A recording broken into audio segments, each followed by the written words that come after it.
आज आमच्या कॉलेजमध्ये बक्षीस वितरण समारंभ होता. त्यात कोणकोणते प्रमुख पाहुणे आले चला बघूया. तर नमस्कार मित्रांनो, मी केदार. आज आपण आलोय कॉलेजवरती. कॉलेजवर आल्यावर नितीराज भाऊ भेटले. तिथून आलो आपण मंडपात येऊन बघतोय तर प्रमुख पाहुणे काय आलेच नव्हते. तेवढ्यात आपले सावंत सर भेटले. बोर तर एवढं झालं होतं काय बोलायलाच नको. तेवढ्यात आपले मेजर विरकर सरांची एंट्री झाली. एवढं झालं की आपल्या प्रमुख पाहुण्यांची एंट्री झाली. एवढं होऊन पण आपले एनसीसी कॅडेट असले खतरनाक अशी परेड करत होते. कार्यक्रम सुरू व्हायच्या आधी सगळ्यात पहिल्यांदा प्रार्थना सुरू झाली. त्यानंतर आपल्या कॉलेजच्या रजिस्टरची एंट्री झाली. आल्या एंट्रीने पब्लिक जामच करून टाकलं. आता मात्र तुमची मात्र कमाल मात्र झाली. मात्र मला मात्र तुम्ही मात्र आशीर्वाद पावतर द्या. मात्र तुम्ही वर घ्या.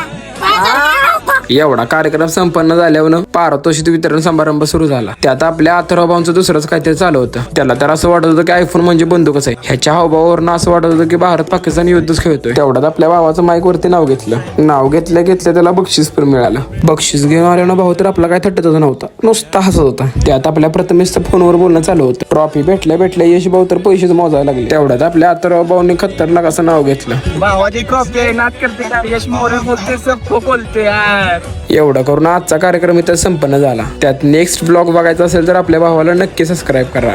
धन्यवाद.